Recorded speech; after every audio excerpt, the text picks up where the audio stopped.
लाडकी बहिणींसाठी आपण ह्या व्हिडिओमध्ये आता ही 3 टॉपिकवर आता आपण माहिती देऊया. पहिलं जे टॉपिक आहे ते ई-केवायसी ज्यांची झाली नाही त्यांच्याबद्दल. दुसरं जे टॉपिक आहे ज्यांचं हे आता जे वितरण चालू आहे हे अजून किती दिवस वितरण होईल. तिसरं जे टॉपिक आहे की ज्यांची आत्ता दुरुस्ती त्यांनी ई-केवायसी केलेली आहे तर त्यांना पैसे अजून आले नाही, त्या बाबतीत पण आपण आता ह्या व्हिडिओमध्ये पुढे जाणून घेऊया. तर व्हिडिओ न स्किप करता तुम्ही पूर्ण व्हिडिओ पहा आणि आपल्या चॅनलला लाईक करा, शेअर करा, सबस्क्राईब करा. आपल्या चॅनलला जास्तीत करून सबस्क्राईब करा, म्हणजे हे माझा आत्मविश्वास वाढेल की मी व्हिडिओ जे बनवते तुम्हाला ते छान वाटतात आणि मी प्रत्येकाने मी प्रयत्न असं करत राहीन तुमच्यासाठी पुढे. तर आपण आता पहिला आपण जाणून घेऊया की अजून हे वितरण किती दिवसपर्यंत राहील. तर आज आहे 26 फेब्रुवारी.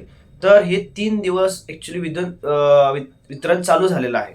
तर हे आज तिसरा दिवस आहे वितरणाचं. तर गव्हर्नमेंटचं कसं असतंय, हे 3 टप्प्यामध्ये वितरण असते आणि 3 दिवस, पुढचे 3 किंवा जास्तीत जास्त करून 4 दिवस वितरण असते.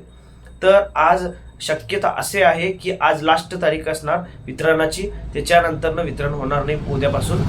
तर अजूनपर्यंत कोणाला पैसे आलेले आहेत आणि कोणाला नाही आले त्यांनी कमेंट करून सांगा. आणि जे दुसरं आपलं जे टॉपिक आहे की ई-केवायसी दुरुस्ती केलेली आहे बट त्यांना अजून पैसे आले नाही. तर ई-केवायसी ज्यांनी दुरुस्ती केलेली आहे त्यांनी ई-केवायसी कधी दुरुस्ती केलेली आहे ह्यावरती पहिलं आपल्याला जाणून घ्यायला पाहिजे. की ई-केवायसी दुरुस्ती केली त्यांनी आता समजा 1-2-3 दिवस अगोदर केले असेल तर त्यांना अजून पैसे आले नाही, कारण की त्यांचं ते अजून व्हेरीफाय होणार. मग त्यानंतर त्यांना पैसे येणार, 100% त्यांना पैसे येणार. आणि जे अगोदर ई-केवायसी दुरुस्ती केलेली आहे म्हणजे किंवा 15 दिवस अगोदर, 10 दिवस अगोदर जे ई-केवायसी मध्ये दुरुस्ती केलेली आहे, ज्यांची चुकलेली आहे तर त्यांना पैसे आलेले आहेत सगळ्यांना. त्यामध्ये पण जर कुणाला आले नसेल तर तुम्ही कमेंट करून सांगा मला की तुमची ई-केवायसी दुरुस्ती पण झालेली आहे तरी सुद्धा आम्हाला पैसे आलेले नाहीत. आणि ज्यांची आता झालेले त्यांना हे पुढच्या महिना एंडिंग पर्यंत, अखेरपर्यंत किंवा पुढच्या महिन्याच्या पहिल्या आठवड्यापर्यंत तुम्हाला पैसे येणार, ज्यांची आता ई-केवायसी दुरुस्ती झालेली आहे.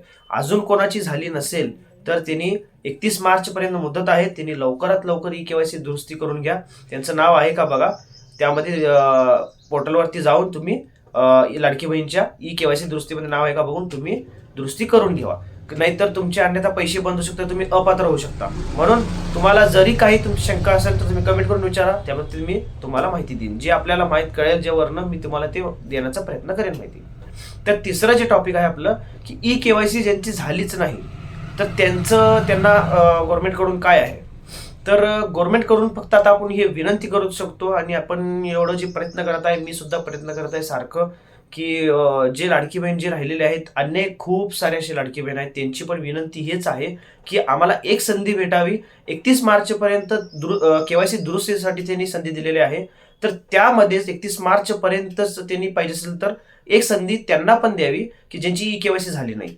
पोर्टलद्वारे त्यांनी ई-केवायसी करायला त्यांना एक संधी द्यावी. त्यानंतर त्यांनी पडताळणी करून त्यामध्ये किती पात्र अपात्र असेल ते त्यांनी नंतर सांगू दे, चालेल. बट त्यांना ई-केवायसी साठी तर एक संधी द्यावी. नाहीतर हे कसं होत आहे की हे सरासर त्यांच्यावर अन्याय होत आहे. तर ह्या गोष्टीबरोबर तुम्ही सहमत आहे का नाही तुम्ही सांगा.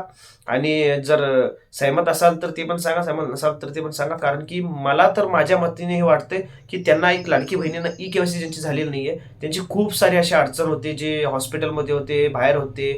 एक जे ग्रामीण शहरीमध्ये जे राहतात, ग्रामीण गावामध्ये वगैरे जे राहतात ते लेडीज वगैरे, त्यांना जे मोबाईल चालवता येत नाही, त्यांना कॉम्प्युटरबद्दल माहित नाहीये जास्त, तर त्यांना त्यांच्या एकेकांच्या घरी टीव्ही पण नाहीये. तर त्यांना ह्या बाबतीत काही माहीत सुद्धा नव्हतं की ई-केवायसी आपल्याला ही लाडकी बहिणीबद्दल वर्षाला करायला लागणार आहे. तर हे पहिल्यांदा चालू झालेले आहे. त्या बाबतीत तुम्ही एवढे जर त्रुटी काढले त्यामध्ये तर मग प्रत्येक लाडकी बहीण तर किती तर लाडकी बहीण अपात्र होणार. तर त्यासाठी माझ्या मतीने तर ती सगळ्यांना एक संधी द्यावी. त्यांनी 31 मार्च तोपर्यंत जर संधी भेटली तरी चालेल, बट त्यांना संधी भेटावी माझ्या मती तर असं वाटतंय. तर तुम्ही तुमचं काय प्रॉब्लेम असेल ह्या बाबतीत, तुमचं ह्या तिन्ही ऑप्शन मधलं, तर तुम्ही कमेंट करून सांगा. आणि आपल्या चॅनलला लाईक, शेअर, सबस्क्राईब करा, जास्तीत जास्त करून सबस्क्राईब करा. अशीच नवीन माहितीसाठी पुढे अजून मी नवीन ह्याच्यामध्ये काय आणि अपडेट येईल, ज्यांची ई-केवायसी झाली नाही त्यांच्यासाठी पण, तर मी लवकरात लवकर आपल्या चॅनलवर अपडेट येईल. धन्यवाद.